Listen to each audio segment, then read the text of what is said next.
vamos a reponer lo que fue la clase del día de ayer, ¿sí? ¿Qué vamos a ver el día de hoy? Hoy ya vamos a empezar a ver lo que es México. Ya entró también. Ok. Vamos a empezar a ver lo que es el gobierno de Benito Juárez y vamos a tratar de llegar hasta la Revolución Mexicana, ¿sí? La clase anterior nos quedamos en lo que fue la creación de la Constitución de 1857, ¿sí? Ya empezamos a ver lo que es la historia de México, ¿sí? Ahí pasamos desde la independencia de México, sus etapas, los primeros años de gobierno, el primer emperador, el primer presidente, las pérdidas de territorio, ¿sí? Las guerras contra Francia y Estados Unidos y vimos lo que fue la creación de una nueva constitución. Y esa constitución trajo como consecuencia una guerra, ¿sí? Una guerra entre quienes, entre personas que estaban a favor de la constitución y otras que estuvieron en contra, ¿sí? Quienes estaban a favor de la constitución del 57, un grupo llamado liberales. Quienes estaban en contra, conservadores. Pero ¿por qué esta constitución trajo tanta controversia? Porque esta constitución trajo muchos beneficios para los mexicanos, derechos, ¿sí? Entonces, esta constitución le quitó muchos privilegios a quién, a la clase privilegiada, ¿sí? A las personas con dinero. Estas personas se pusieron en contra de la constitución, ¿sí? Y eso trajo como consecuencia una guerra llamada Guerra de Reforma, ¿sí? Esta guerra de reforma, vamos a ver que va a traer como consecuencia que México viva su segunda etapa como imperio en México, ¿sí? Entonces, a ver, espérenme, sí, sí les está apareciendo en pantalla las diapositivas, ¿verdad? Sí, Sí, ok. sí. Entonces ahorita vamos a ver lo que son el gobierno de Benito Juárez, ¿sí? Juárez va a llegar al poder, ¿por qué? Porque el presidente en turno, que era Ignacio Comonfort, desconoce la Constitución del 57, ¿sí? Renuncia a ser presidente de México. Entonces, quien seguía en el puesto, en ese tiempo las leyes mexicanas decían que si faltaba presidente, el que era presidente de la Suprema Corte era el siguiente en la lista. Juárez era el presidente de la Suprema Corte. Entonces toma el poder como presidente. Pero a Juárez le declara la guerra lo que el general Félix Malía Zuluaga. Así se lleva a cabo la guerra de reforma. ¿Sí? Enfrenta a conservadores y liberales. Los conservadores quieren que todas las cosas sean como siempre, que la iglesia mande, que haya privilegios. Los liberales defienden a la Constitución. Entonces Juárez, durante su gobierno, va a vivir dos eventos que van a marcar el rumbo de su gobierno. El primero van a ser los tratados de la soledad y el segundo, unos llamados los tratados de Miramar, ¿sí? Aquí México va a llevar a cabo otra guerra contra Francia, ¿sí? Esta guerra contra Francia va a traer como consecuencia que nos van a poner un nuevo gobierno, ¿sí? Nos van a imponer a un emperador. Pero antes que nada, vamos a ver lo que fueron los tratados de la soledad. Dice, los tratados de la soledad, para empezar, se firman en 1862. Estos tratados de la soledad tienen como finalidad poner una pausa a la deuda externa que tenía México, ¿sí? México durante la guerra de reforma no tenía dinero, ¿sí? Había mucha pobreza. Entonces, México le debía a muchos países. ¿Quiénes, qué países? Estados Unidos, Inglaterra, Alemania, muchos países. Pero aquí España, Inglaterra y Francia deciden unir fuerzas. ¿Para qué? Para venir a México y cobrarnos la deuda. Entonces los países dijeron, vamos a México. Si no nos pagan, hay que repartirnos el país. Entonces España, Francia, Inglaterra vienen a México con todo su ejército y vienen y nos dicen, hey, págame lo que me debes. México no tenía dinero y el presidente Juárez les propone un trato. Denme chance de juntar el dinero y después les pago. No niego que les debo, sí les voy a pagar, pero ahorita no tengo dinero. Entonces, denme chance y después les pago. Estos son los tratados de la soledad. Los tratados de la soledad eran poner una prórroga a la deuda. Sí te voy a pagar, pero después, ¿sí? A estos tratados de la soledad los acepta Inglaterra y España, pero Francia no. ¿Por qué Francia no acepta firmar estos tratados?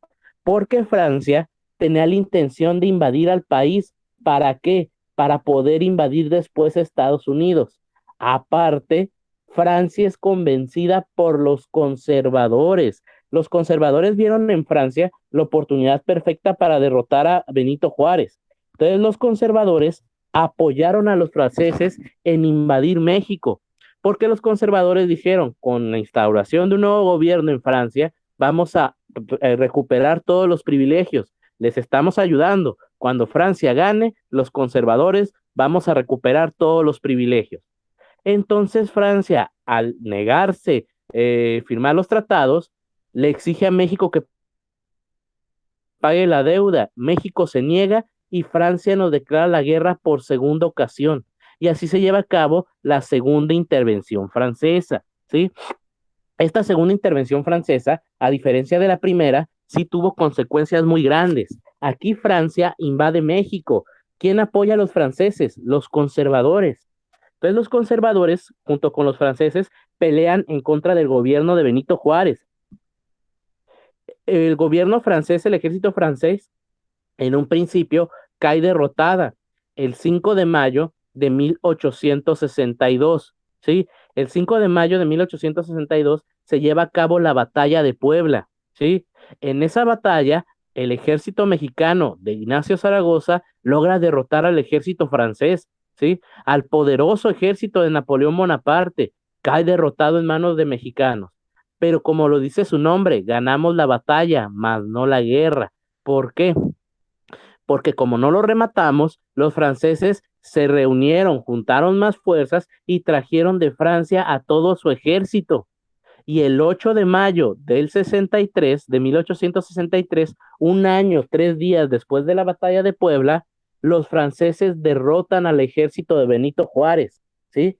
Entonces, los franceses logran derrotar a Juárez y Juárez tiene que huir de la Ciudad de México y los franceses ganan la guerra, ¿sí? Con el triunfo de los franceses, Benito Juárez deja de ser presidente en México, ¿sí? Pero de todas maneras Juárez llega a su presidencia al resto del país. Benito Juárez huye de la Ciudad de México, pero lleva su presidencia a otros estados de la República, más pegados al norte. Ciudad Juárez, ¿por qué creen que se llama Ciudad Juárez? Juárez, porque ahí puso su gobierno. Entonces Juárez mantenía viva a la República, pero era perseguido. Los franceses nos derrotaron, los franceses nos van a imponer un nuevo gobierno, ¿sí? Nos van a tratar de imponer y nos imponen un gobierno por parte de un emperador, ¿sí? ¿Quién va a ser este emperador? Maximiliano de Habsburgo, ¿sí? Maximiliano de Habsburgo se va a convertir en el emperador de México, el segundo. ¿Cómo se llamaba el primer emperador de México?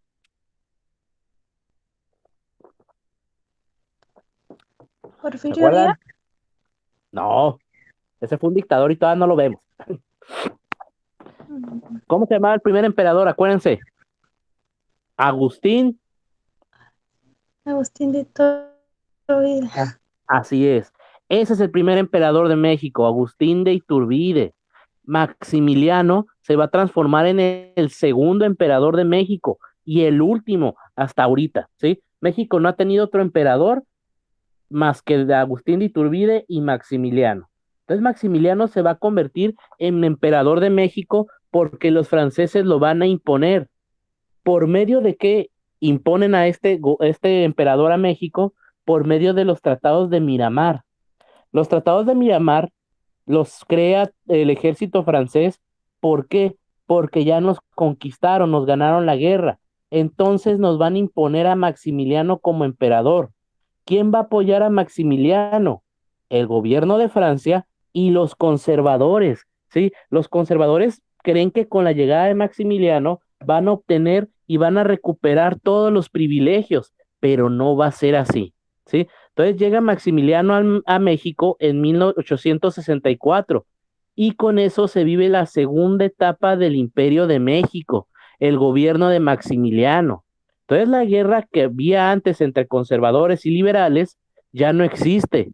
La guerra de liberales en contra de franceses tampoco. Ahora va a ser una guerra de liberales en contra de Maximiliano. Maximiliano va a tener el apoyo de quién? De conservadores y del Imperio francés.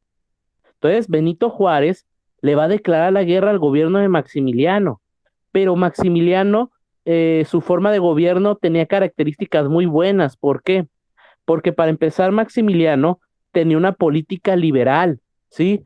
Veía por el beneficio del pueblo. En su forma de gobierno tenía muy en cuenta el pensamiento ilustrado, libertad religiosa, libertad de pensamiento, ¿sí? A lo mejor la división de poderes no, pero sí tenía ciertas características de la ilustración y eso lo aplica en México.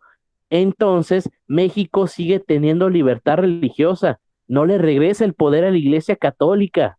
Maximiliano apoya los derechos laborales, apoya a los derechos de los indígenas, ¿sí? Crea leyes que hacen que haya salario justo, jornadas laborales justas. Todo eso no lo querían los conservadores. Los conservadores pensaron que con Maximiliano iban a recuperar todo el poder y no fue así. Fue todo lo contrario. Maximiliano siguió apoyando el liberalismo. Entonces los conservadores ya no van a querer a Maximiliano. Los conservadores van a decir, ¿sabes qué? Maximiliano, no eres lo que yo creía, así que ya no te voy a apoyar. Pero a Maximiliano todavía lo apoya el ejército francés, pero Francia también le quita el apoyo a Maximiliano.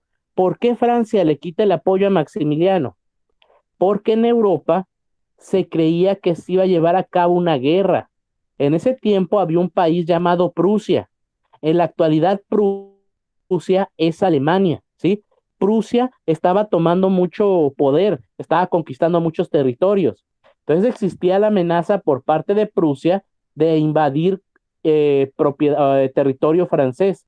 Entonces Francia se tenía que preparar para la guerra y para esto tenía que tener a todo su ejército junto. Entonces Francia decide quitar el apoyo militar que tenía en México y esos militares los regresan a Inglaterra. Entonces Maximiliano, que antes tenía el apoyo de conservadores y del ejército militar francés, ahora ya no tiene el apoyo de nadie. Entonces Maximiliano se queda solo, perdón, se queda solo Maximiliano. Y esto lo va a aprovechar Benito Juárez ¿para qué? Para derrotarlo. Y así se lleva a cabo la caída del imperio de Maximiliano. ¿Cuándo cae su gobierno? En 1867. El gobierno de Maximiliano solamente duró 3 años, ¿sí? ¿A qué se debe esta derrota? A que Maximiliano perdió el apoyo de conservadores, perdón, y del ejército militar de Francia. Entonces, como ya no tiene apoyo, Juárez lo aprovecha para derrotarlo. ¿En dónde? En Querétaro, ¿sí? En Querétaro toma prisionero y a Maximiliano se le acusa de varios delitos, entre ellos la traición a la patria, de ser el medio por el cual se lleva a cabo la segunda intervención francesa y atentar en contra de la República y la Constitución de 1857. Esos delitos, su castigo son la muerte. Entonces a Maximiliano se le condena a pena de muerte, se le fusila. Entonces a Maximiliano lo fusilan y con la muerte de Maximiliano se termina la guerra en contra de su gobierno. Entonces Benito Juárez triunfó. Los liberales ganaron esta guerra. Los conservadores perdieron muchísimo poder porque ellos apoyaron a Maximiliano, ¿sí? Y Maximiliano ya perdió. ¿Quiénes ganaron? Los liberales. ¿Quién va a encabezar el nuevo gobierno de México? Benito Juárez. Pero ahora el gobierno va a ser liberal. A esta etapa de México se le conoce como la restauración de la República, ¿sí? ¿Por qué restauración de la República? Porque antes de que llegara Maximiliano en México y nos impusiera lo que es un imperio, había una república, ¿sí? México era una república. Llega Maximiliano y quita la república y pone un imperio. Maximiliano ya no está, ahora hay que retomar la república. Por eso se llama restauración de la república. Esta etapa de México va a durar 9 años. Va de 1867 a 1876. En estos 11 años va a haber dos gobiernos. El primero va a ser de Benito Juárez y el otro va a ser gobierno de Sebastián Lerdo de Tejada. ¿Cómo se va a caracterizar el gobierno de Benito Juárez? Bueno, para empezar, Juárez trata de restaurar la República y pone de nuevo las bases que estaban en la Constitución del 57, ¿sí? Entonces empieza a crear cosas buenas, entre comillas, para los mexicanos, ¿sí? Pero ¿qué pasa? Juárez termina su periodo presidencial. El periodo presidencial en ese tiempo, recuerden que eran solamente 4 años. Entonces se acaba el periodo presidencial. La Constitución del 57 decía que no se permitía la reelección. Pero ¿qué pasa? Se llaman a nuevas elecciones. ¿Quiénes participan en estas nuevas elecciones? Benito Juárez, Lerdo de Tejada y Porfirio Díaz. ¿Quién resulta ganador? Benito Juárez. Entonces Benito Juárez de nuevo es presidente de México. Esto iba en contra de la Constitución del 57. Benito Juárez gana una nueva presidencia, pero esto es en contra de la Constitución. Entonces aquí Porfirio Díaz se rebela en contra de Benito Juárez. ¿Por qué? Porque Porfirio Díaz dice que la reelección está mal, ¿sí? Benito Juárez está reeligiendo, eso va en contra de la Constitución. Entonces hay que derrotar al gobierno de Benito Juárez. Entonces, Porfirio Díaz crea un plan para derrotar a Juárez. ¿Cómo se llamaba este plan? El plan de la Noria, ¿sí? El plan de la Noria tenía como objetivo derrotar al gobierno de Juárez y restaurar un orden constitucional, ¿sí? Pero ¿qué pasa? Este plan de la Noria no se lleva a cabo. ¿Alguien recuerda por qué el plan de la Noria en contra de Juárez no se ejecuta? Porque Benito Juárez murió, ¿no? Así es, porque, ay, perdón, porque Benito Juárez muere, ¿sí? Benito Juárez se muere. Entonces ya no tiene chiste hacer este plan. Ya se murió, ya no es presidente de México, ¿sí? Entonces el plan de la Noria se queda ahí como algo que se iba a hacer, pero ya no. ¿Por qué? Porque Juárez se murió. Entonces, con la muerte de Juárez, se necesita elegir a nuevo presidente. ¿Quiénes se lanzan como candidatos a la presidencia? Porfirio Díaz y Lerdo de Tejada. ¿Quién gana las elecciones? Lerdo de Tejada, ¿sí? Entonces Lerdo de Tejada logra ganar la presidencia de México, ¿sí? En esos 4 años de gobierno de Lerdo de Tejada fomenta lo que es el despojo de tierras a la iglesia, ¿sí? Acuérdense que la iglesia ya no tenía derecho a la propiedad privada.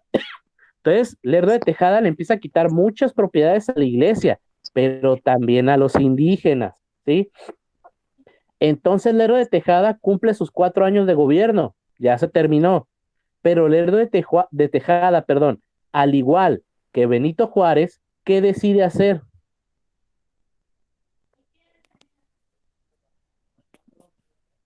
¿Qué creen que hace o qué recuerdan que hace Lerdo de Tejada después de que deja de ser presidente? Mm. Algo que hizo igual Benito Juárez, ¿Qué reelegirse? reelegirse, así es, ¿sí? Lerdo de Tejada se reelige como presidente, ¿sí? Acuérdense que la reelección estaba prohibida. Entonces es aquí cuando Porfirio Díaz dice, ¿sabes qué? Eso ya no me lo hacen 2 veces, ¿sí? La reelección está mal, dice Díaz. La reelección está prohibida por la Constitución y a la Constitución hay que respetarla, hay que cumplir con lo que dice la Constitución.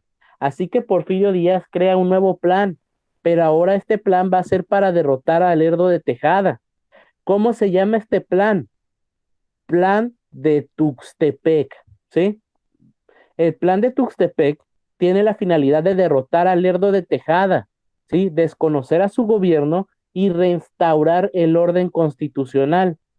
El plan de Tuxtepec, a diferencia del plan de la Noria, este último, este primero de Tuxtepec, sí se lleva a cabo. El plan de Tuxtepec se ejecuta, se lleva a cabo, ¿sí?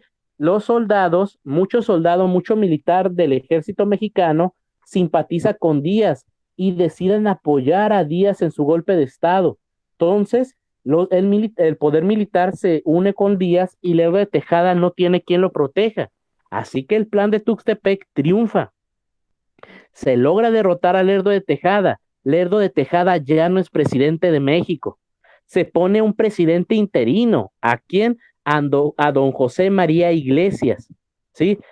Pero se tiene que poner un presidente. Entonces se llaman elecciones para presidente y el único que se presenta como candidato a las elecciones para presidente de 1877 es Porfirio Díaz. Y Porfirio Díaz gana las elecciones del 77 y con eso se lleva a cabo un evento o una etapa de México conocida como el Porfiriato. El Porfiriato va a durar de 1877 hasta 1910. En esos 33 años, Porfirio Díaz va a ser amo y señor de México. Ninguna cosa se va a realizar en México sin la aprobación de Porfirio Díaz. Díaz básicamente era un rey en el país. Todo lo que él decía se tenía que llevar a cabo. Díaz fue el dictador de México por excelencia, ¿sí? Entonces, hasta aquí, chicos. ¿Alguna duda que tengan? No. ¿No? ¿Más compañeras, alguna duda? No. No, ¿seguros? No, profe. Ok. Entonces aquí ya Porfirio Díaz se va a convertir. Aquí Porfirio Díaz ya va a ser presidente de México. Ya va a ser presidente de México. Y vamos a ver que durante esos 33 años, vamos a recordar, porque ya lo vimos, todo lo que hizo. Entonces acuérdense que dijimos que Porfirio Díaz hizo cosas buenas y unas no tan buenas para el país. México va a mejorar en ciertas cosas y en otras no va a vivir una etapa muy bonita. Entonces, al porfiriato lo vamos a dividir en diferentes etapas. La primera, vamos a ver lo que son aspectos políticos del porfiriato. ¿Cómo se vivió la política en México durante el gobierno de Porfirio Díaz? Bueno, esto se va a dividir en dos, en el primer periodo y en el segundo periodo de presidencia. En el primer periodo de Porfirio Díaz como presidente de México, que fue de 1871 a 1881, Díaz mejoró la economía del país. Durante la etapa, sus primeros 4 años, la política de México era liberal, moderadamente, ¿sí? Se respetaba la Constitución, se respetaban las libertades sociales moderadamente. ¿Por qué? Porque lo que me sirve, lo agarro. Si algo que es a lo mejor es tu derecho, me estorba a mí, Porfirio Díaz, para llevar a cabo mi idea de gobierno, eso no te lo voy a respetar. Entonces había una política liberal moderada, ¿sí? Impulsó la industrialización. Se crearon muchas industrias durante la primera etapa del porfiriato, muchas fábricas, muchas minas, ¿sí? Eso trajo como consecuencia que la economía del país mejorara, ¿sí? Durante su primer año de gobierno se acabó la deuda pública. México ya no le debía a nadie, ¿sí? Las finanzas públicas del país estaban bien. Por primera vez había dinero en el país, ¿sí? Eso es lo bueno. ¿Por qué? Porque también mostró ciertas características de lo que iba a tratar su gobierno. ¿Por qué? Porque usó mano dura en contra de quién, de sus opositores, ¿sí? Díaz no aceptaba crítica alguna. Si lo criticabas, estabas en contra de su gobierno. Si estás en contra del gobierno de Díaz, eres enemigo de Porfirio Díaz. ¿Y Díaz qué hacía con sus enemigos? ¿Alguien recuerda qué hacía Díaz con sus opositores? Los mataba. Los mataba, ¿verdad? Acuérdense, ahí del porfiriato les dije un lema: mátalos en caliente. Otro lema del porfiriato que optó en este tiempo era uno llamado orden y progreso, ¿sí? Esto es una corriente del positivismo, ¿sí? La filosofía de porfiriato era el positivismo, orden y progreso. Primero mantén ordenadas las cosas y después vas a progresar, ¿sí? Entonces, esta era la primera etapa de gobierno de Díaz. Mejoró la economía, sí, muchas cosas buenas, pero quienes estuvieron en contra de su gobierno los mandaba a matar, ¿sí? Persiguió y sofocó a los grupos indígenas, que eran los únicos que se le rebelaban, también los mandó a matar, ¿sí? Apego a la Constitución del 57. ¿Qué significa esto? Que no se religió. En un principio, Porfirio Díaz dice, yo luché contra la reelección de Benito Juárez y en contra de la reelección de Leo de Tejada, voy a respetar a la Constitución. Díaz termina su primer periodo como gobernador de México, como presidente, y deja la presidencia. ¿Qué pasa? Llega un nuevo presidente y este nuevo presidente hace mal las cosas. Todo lo bueno que hizo Díaz se empieza a perder. Hay crisis económica, no hay paz social. Entonces, la gente en el poder dice, aquí nos hace falta alguien. ¿Quién falta? Porfirio Díaz. Así que se modifica la constitución ¿para qué? Para que se permita la reelección y así regresa Porfirio Díaz al poder, ¿sí? Entonces el primer periodo de Porfirio Díaz fue el tranquilo, ¿sí? ¿Por qué? Porque en el segundo periodo de mandato y los demás, ahí ya sacó su verdadero ser. ¿Qué pasó en el segundo periodo de Porfirio Díaz como presidente? Número uno, centralizó el poder en su persona, tanto del Ejecutivo, Legislativo y Judicial. ¿Qué significa esto? Que Díaz tenía todo el poder. Él iba a tomar todas las decisiones que ocurrían en el país. ¿Se acuerdan? El poder ejecutivo, ¿recuerdan a qué se dedica o de qué sirve en el país? El ejecutivo es el presidente. ¿Qué se supone que hace el presidente? Mm, mm, mm. ¿Qué hace? ¿Qué hace? El actual. Pues de los demás. Ay, ¿para qué sirve un presidente, se supone? Mm,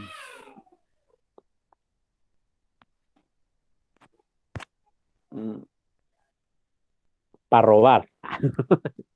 Bueno, sí, es que sí es como un poquito compleja la pregunta, podría decir algo que no. ¿Qué hace el presidente? El presidente es el que pone la cara al resto del mundo. El Es, presidente es el líder del país, ¿sí? Es el que maneja todo, es el que toma las decisiones, ojo, del país, ¿sí? Ese es el presidente, el poder ejecutivo. El poder legislativo son los diputados y senadores. ¿A qué se dedican los diputados y senadores? ¿Qué hacen ellos? ¿Cuál es su función? pues legislar, ¿no? Así, ajá. Entre tanto, entre unas cosas, aprobación de leyes y todo lo demás. Ujú. Así es, ¿sí? El poder legislativo se encarga de crear leyes para beneficio del país. El poder judicial, los policías, los jueces, ellos se dedican a impartir justicia, se encargan de vigilar que todas esas leyes y normas se respeten. Así se divide el poder. En una democracia normal, eso es lo que pasa. Estos poderes son independientes. El ejecutivo no le da, ahora sí que no depende ni del legislativo ni del judicial, ni ninguno con el otro. Durante el porfiriato no fue así. ¿Por qué? Porque Porfirio Díaz era presidente, pero también controlaba al poder legislativo y al judicial. Él tomaba todas las decisiones, ¿sí? Eso es centralizar el poder en su persona.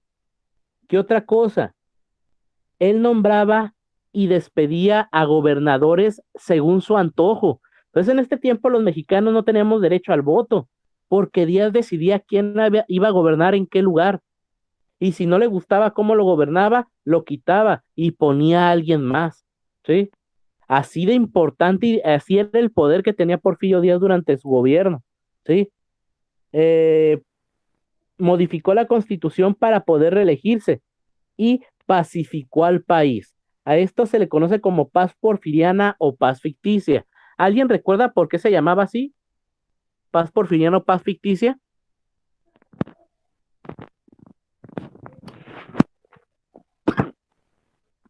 ¿Nadie se acuerda?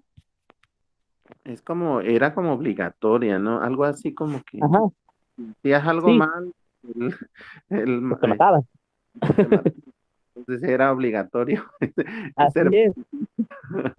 Por eso es paz ficticia o una paz porfiriana. Durante la etapa de Porfirio Díaz en México como presidente, México no tuvo guerras. Ningún país nos trató de invadir. No hubo levantamientos armados internamente dentro del territorio mexicano, pero ¿por qué? Ningún país nos quiso invadir, ¿por qué? Porque ya básicamente éramos de ellos. Díaz permitió la inversión extranjera. Todos los extranjeros venían, nos daban dinero y se llevaban lo que querían. Entonces ya no tenían la necesidad de hacer guerra. Y ningún mexicano se levantó en contra de su gobierno. ¿Por qué? Porque si tú te quejabas de algo de Díaz, te iban a matar. Entonces los mexicanos no nos levantábamos en armas no porque estuviéramos contentos, sino porque teníamos miedo. A eso se le conoce como paz porfiriana o paz ficticia. No es que tuviera todo bien, sino que la gente no se levantaba en contra de Díaz por miedo, ¿sí? Entonces, esos son sus aspectos políticos, de pasar de defender la Constitución y luchar en contra de la reelección, pasó a ser un tirano, a un dictador, a quedarse en el poder por 33 años y por ende eso significa que se religió en varias ocasiones, ¿sí? La siguiente, esos fueron los aspectos políticos. Ahora vamos a ver los aspectos económicos y aspectos de tecnología y educación. En aspectos económicos, como dijimos en un principio, la economía de México mejoró muchísimo. La economía de México mejoró principalmente por la inversión extranjera, ¿sí? La inversión extranjera fue algo que significó para México mejorar muchísimo. México no producía nada. Todo el dinero que teníamos era gracias a que los extranjeros venían y nos daban el dinero. A cambio, México entregaba tierras, propiedades, recursos naturales, ¿sí? Entonces México creció gracias a la inversión extranjera y por ende todas las decisiones importantes de gobierno iban para beneficio de quienes, de los extranjeros. Entonces esto, la mejora económica del país no significó una mejora social para todos, solamente fue para los más ricos, ¿sí? ¿Qué más? Desarrolló la economía de mercado, la economía mercantil, fomentó el comercio entre los mexicanos, ¿sí? Para esto creó nuevas instituciones bancarias. ¿Para qué? Para poder llevar a cabo este comercio. Creó leyes para beneficio de los mercantiles, para mejorar los negocios, ¿sí? Eso en aspectos económicos. En aspectos sociales de, digamos, de nivel de educación e infraestructura, México también mejoró. ¿Por qué? Porque por primera vez en México iba a haber luz eléctrica, teléfono, telégrafo, introduce el ferrocarril como medio de transporte de mercancía, ¿sí? Bancos, escuelas, muchas universidades, se garantizó el acceso a la educación. Pero ojo, todo esto que nombré, que suena muy bonito, ¿para quiénes eran? Pues para los extranjeros más que nada, ¿no? Para, Así es, para los ricos, para los extranjeros, ¿sí? Porque también había mexicanos ricos, obviamente muy pocos. ¿Y quiénes iban a ser esos mexicanos ricos? Los que eran amigos de Porfirio Díaz, los gobernadores, los diputados, senadores, jueces. Ellos, como le hacían caso a Porfirio Díaz, pues Díaz les iba ahora sí que a retribuir con dinero. Entonces, todo esto, escuelas, alumbrado público, bancos, Palacio de Bellas Artes, todo esto fue para beneficio de unos cuantos, no de la mayoría. ¿Por qué? Porque en este tiempo la mayoría de nosotros los mexicanos éramos campesinos, ¿sí? Entonces, eso es en aspectos culturales, educacionales y económicos. Ahí sí nos fue bien con Díaz. Pero en aspectos sociales, aquí se viene lo triste. Aquí sí nos fue muy mal durante el porfiriato, ¿sí? ¿Qué pasó aquí? Dice, aspectos sociales. Aquí se refiere a la sociedad en general de México. Como les dije, en este tiempo la mayoría de nosotros éramos clase baja, éramos comerciantes, éramos obreros, éramos campesinos. Entonces Díaz fomentó el peonaje, que básicamente es la esclavitud en el campo. Aquí Díaz fomentó lo que es el despojo de tierras. ¿Por qué? Creó algo llamado el latifundismo. ¿Alguien recuerda qué era el latifundismo?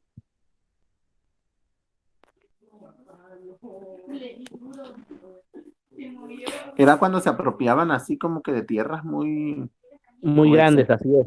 muy grandes, Así es, ¿no? el latifundismo lo hizo Díaz ¿para qué? Para fomentar el crecimiento de población en México, ¿sí? México era muy grande, había muy pocos habitantes, había un territorio que no generaba nada. Entonces Díaz crea la ley de latifundios ¿para qué? Para que gente con dinero tomara esas tierras y las pusiera a trabajar. ¿Qué era lo malo? Que si dentro de esas tierras nuevas había comunidades indígenas, campesinos libres, esas tierras ya no son de ellos, ahora son del nuevo dueño. Entonces Díaz fomentó el despojo de tierras. A esas personas que les quitaron las tierras, se les obligaba a trabajar ahora para el nuevo patrón. Eso es el peonaje. A esos peones se les trataba muy mal. No eran esclavos, entre comillas, pero básicamente sí lo eran, porque si tú te negabas a trabajar, te iban a matar, no te pagaban. ¿Alguien recuerda con qué les pagaban a los peones?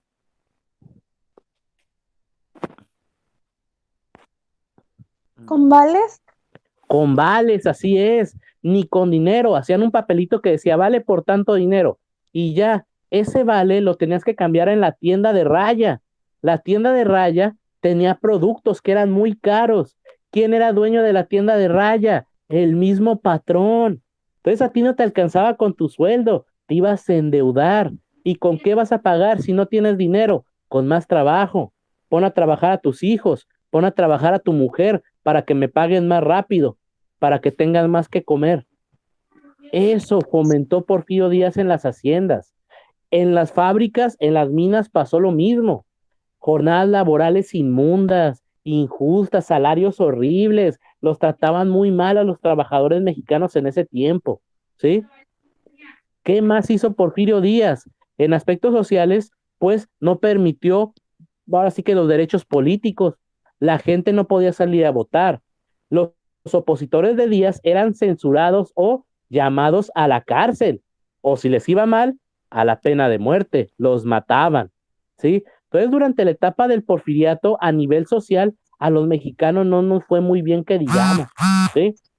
Entonces, durante esta etapa del porfiriato, 33 años, en aspectos sociales y políticos nos fue muy mal, pero en aspectos económicos, en aspectos culturales, en aspectos de infraestructura, a México le fue muy bien, ¿sí? Ojo, a México, no a la mayoría de los mexicanos. Entonces, esto pasó durante el porfiriato, ¿sí? Este es un breve resumen, ¿sí? De lo que pasó durante el porfiriato. A días después ya no lo vamos a querer en el poder como presidente. ¿Por qué? Pues por todo lo que hizo. Pero sucedieron varias cosas que hicieron que México ya no lo quisiera como presidente, ¿sí? Entonces ahí vamos a ver algunos antecedentes de lo que fue la Revolución Mexicana, ¿sí? ¿Cuáles son estos antecedentes? Los principales son que en 1904 Díaz modifica la Constitución. ¿Para qué? Para que el periodo presidencial pase de 4 a 6 años y se instaura la figura del vicepresidente. ¿Por qué se hace esto?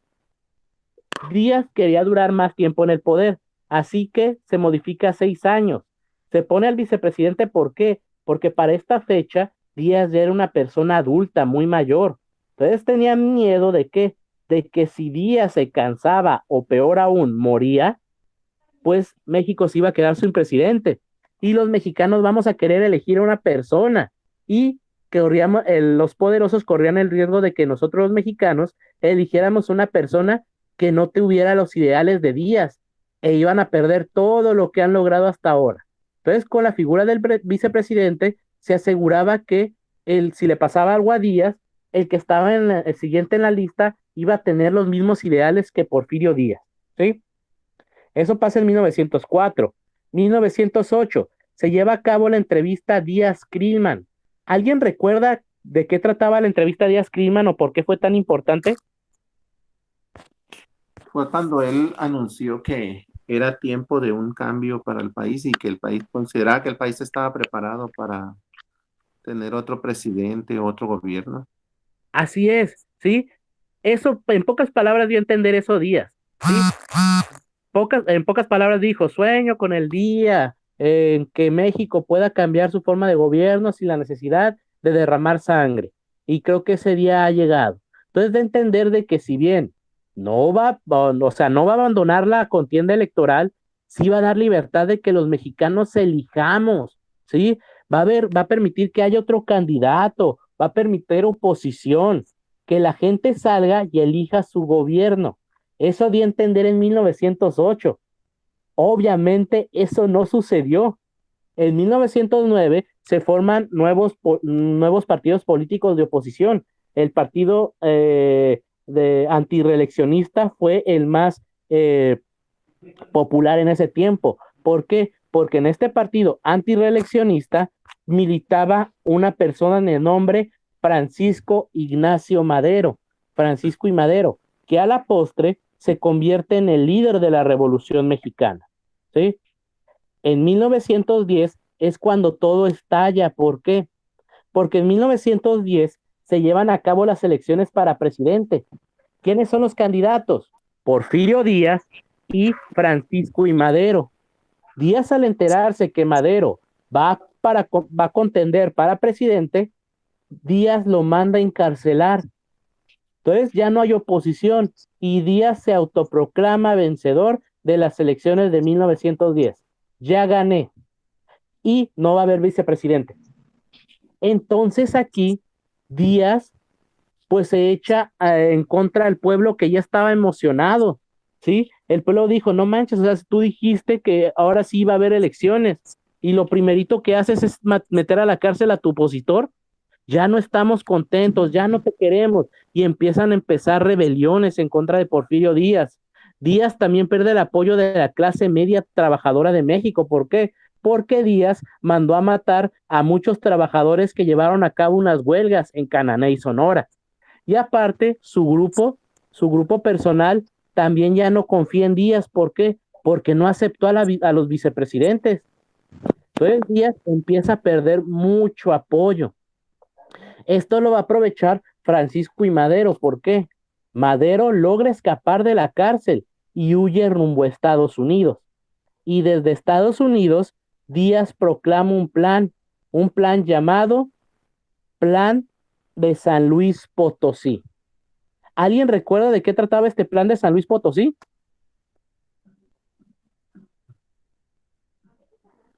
Es para derrocar a Díaz, ¿no? Así es, el plan de San Luis Potosí, Francisco y Madero lo crea, y en este plan de San Luis Potosí, Madero desconoce al gobierno de Díaz y convoca a los mexicanos ¿a qué? A levantarnos en armas en contra de Porfirio Díaz. ¿Qué día? 20 de noviembre de 1910, ¿sí? Por el día de la revolución. Por eso mañana no van a trabajar porque es día de asueto, porque se celebra el día de la revolución, ¿sí? El tercer lunes del mes de noviembre no se trabaja en conmemoración de qué día, del 20 de noviembre, ¿sí? Entonces ya a Díaz lo vamos a querer derrotar. Entonces así nace el principio de la Revolución Mexicana, que es el principio del fin del porfiriato, ¿sí? Entonces hasta aquí queda claro los antecedentes de la revolución. Sí, ¿Sí? sí. Sí, ok. Entonces, esto pasó antes de la revolución. Durante la revolución van a pasar muchas cosas. La revolución fue un periodo de tiempo de 7 años, que fue México una guerra total, ¿sí? Entonces, en estos 7 años, México van a luchar efectivamente en contra de Díaz, pero ahí no se acaba la revolución. La revolución, cuando la estudiamos, la vimos desde 3 puntos de vista. Una revolución en contra de Porfirio Díaz, otra revolución agrarista y una revolución constitucionalista. ¿Qué significa esto? Que México va a tener 3 etapas de una revolución. No va a bastar con la derrota de Porfirio Díaz, sino que México va a cambiar totalmente, ¿sí? Vamos a ver la primera etapa, que es la revolución en contra de Porfirio Díaz. Esta revolución, perdón, inicia con la creación del Plan de San Luis Potosí, que lo crea Francisco y Madero. En este Plan de San Luis Potosí, Madero desconoce a Díaz como presidente y Madero se autoproclama presidente interino, ¿sí? Convoca a los mexicanos a levantarnos en armas y derrotar al gobierno de Díaz. El lema de la Revolución Mexicana es sufragio efectivo, no reelección. Sufragio efectivo, ¿por qué? Me tienen que desrespetar el voto. Mi voto tiene que ser efectivo. Yo elegí a este y ese te tiene que respetar. No reelección. Ya estamos cansados de la reelección. Ya, por favor, no permitan la revolución, la reelección. Entonces, estas son las bases de esta revolución: sufragio efectivo, no reelección. ¿Sí? ¿Qué más pasa durante esta primera etapa de la revolución? Francisco y Madero logra la simpatía de diferentes grupos sociales. A Madero se le une un personaje muy importante, que es Pancho Villa. En el norte de México, Pancho Villa, se me fue el nombre. Uy. Bueno, Pancho Villa lucha en contra de Porfirio Díaz en el norte. En el sur de la ciudad del Estado de México, los campesinos se rebelan en contra de los patrones. ¿Por qué? Porque exigen que se les regresen las tierras que se les fueron quitadas durante la época del latifundismo. Entonces el porfiriato está siendo atacado desde el norte y el sur. ¿Esto desemboca en qué? En que en 1911, un año después de que inició la guerra de revolución, Díaz renuncia a la presidencia.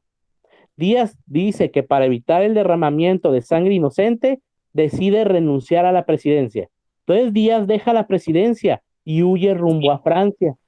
Entonces a Díaz ya lo derrotamos. En un año se logra derrotar a Porfirio Díaz. Entonces en México se llaman a nuevas elecciones presidenciales. ¿Y a quién ponemos como presidente? A Francisco I. Madero. Pero la Constitución decía que tenía que haber presidente y vicepresidente.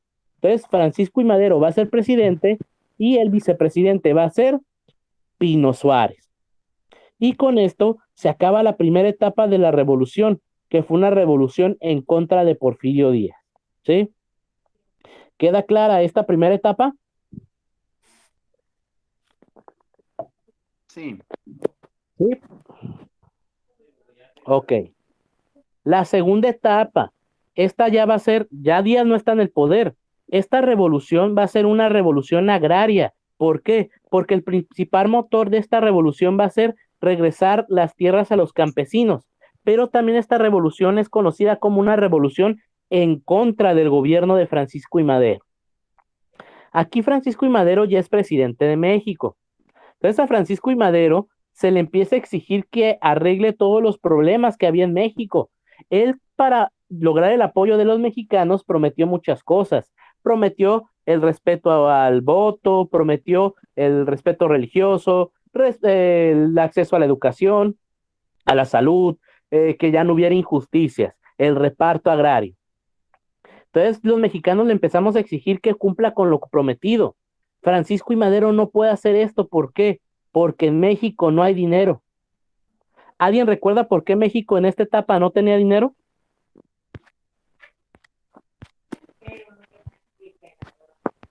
No. ¿No? Durante el porfiriato, ¿cuál fue la principal fuente de ingresos de México? A la inversión extranjera. Así es. Cuando Porfirio Díaz se va del país, ¿qué se va junto con él? Las inversiones.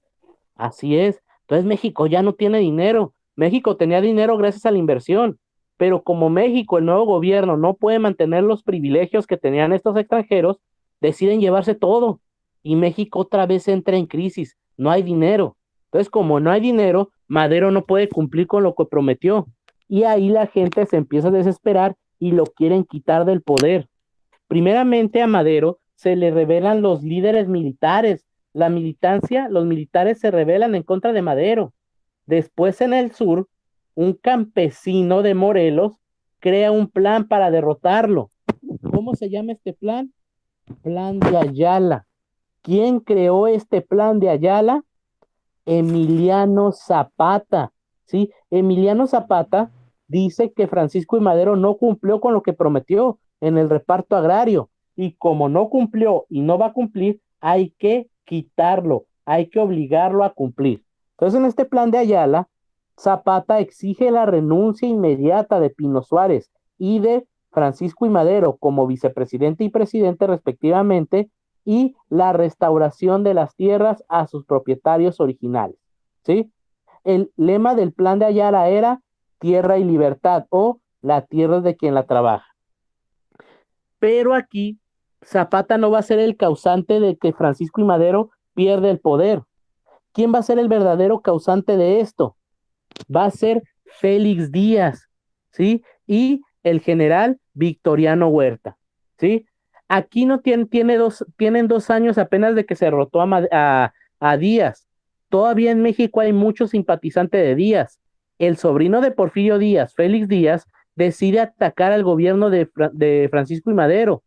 También el antiguo secretario de Guerra de México, Bernardo Reyes, planea derrotar a Madero. Madero se entera de esto y logra encarcelarlos. Pero desde la cárcel, Félix Díaz sigue planeando derrotar a Francisco I. Madero. En la cárcel, con la ayuda de Estados Unidos. ¿Por qué? Porque el secretario de Relaciones Exteriores, Henry Lane Wilson, los une en la embajada norteamericana. ¿A quién? A Félix Díaz y a Victoriano Huerta. ¿Sí? En esa embajada de Estados Unidos se pacta algo llamado el Pacto de la Ciudadela. Este Pacto de la Ciudadela tiene como objetivo derrotar el gobierno de Francisco I. Madero, ¿sí? Quitarlo y poner uno nuevo. Entonces Félix Díaz y Victoriano Huerta atacan al gobierno de Francisco I. Madero y lo logran derrotar. A esta derrota del gobierno de Madero se le conoce como la Decena Trágica. ¿Por qué? Porque el gobierno que logró derrotar al tirano, al dictador de Díaz, ha caído. Y ahora nos van a poner a un presidente. ¿Quién toma las riendas del país en este tiempo? Victoriano Huerta. Huerta se le adelanta a Díaz y se autoproclama presidente de México, ¿sí? Entonces ahí Huerta llega al poder.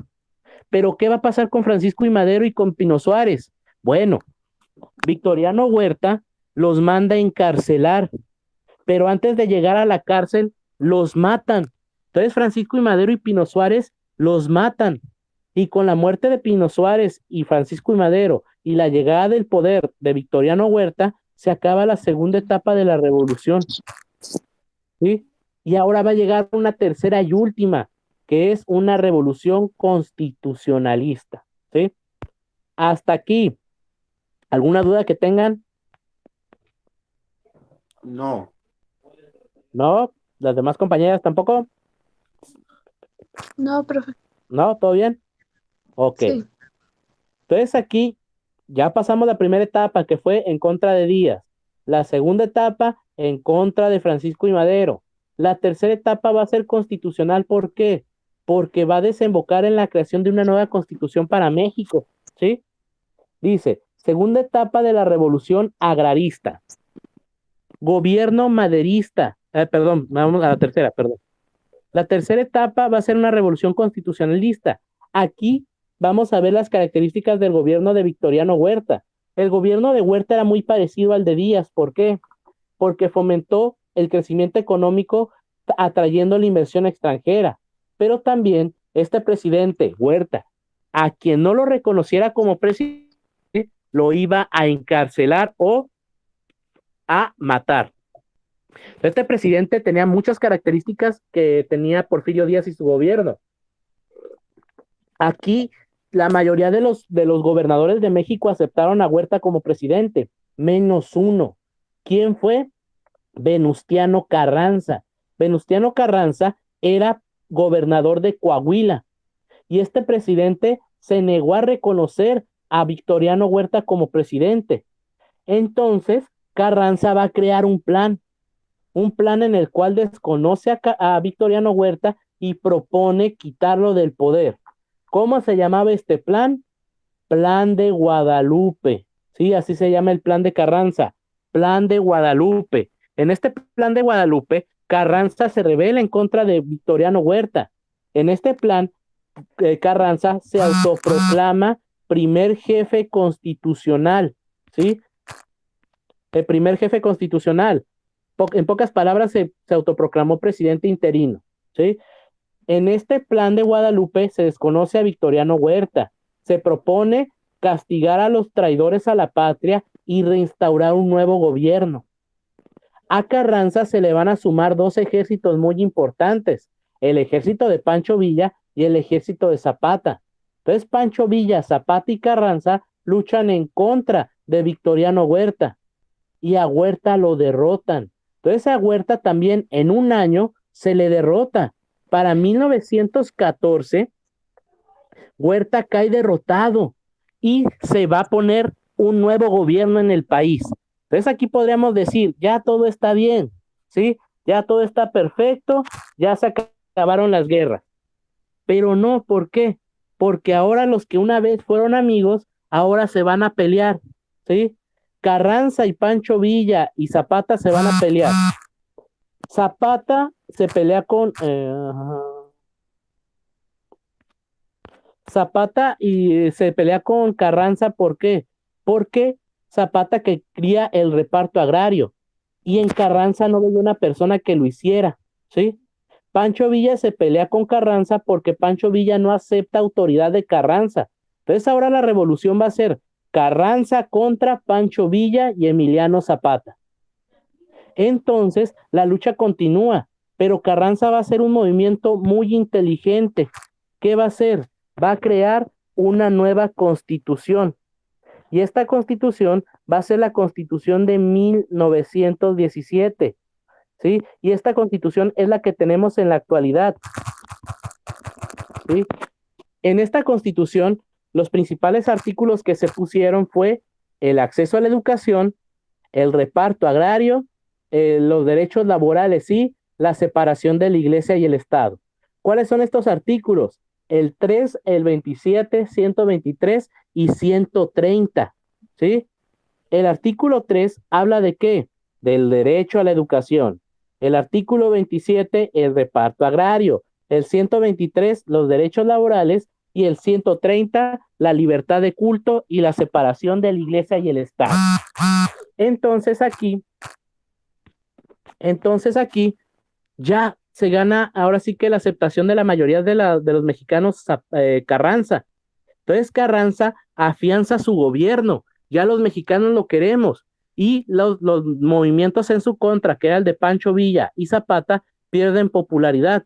Carranza logra derrotar a Pancho Villa y a Zapata y Carranza legitimiza su gobierno. Y con la creación de esta constitución se acaba lo que es la Revolución Mexicana, ¿sí? Entonces, chicos, hasta aquí, ¿alguna duda?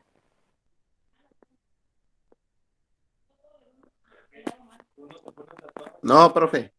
¿No? ¿Seguros? Seguro. Ok. Entonces, chicos, hasta aquí vamos a dejar la clase del día de hoy, ¿sale? Perfecto, gracias. ¿Sí? Entonces, esta sesión la grabé, ¿sí? Esta sesión la grabé, entonces se las voy a enviar, ya que la pueda descargar y la suba a YouTube, se las mando para que la sigan repasando, ¿sale? Sí, gracias. ¿Sí? La otra clase sí va a ser el sábado siguiente de 10 a 12, ¿sí? Ok. Ok. Entonces, cuídense, chicos. Igual, profe, gracias. Bye, cuídense, hasta luego. Hasta luego, gracias. Bye.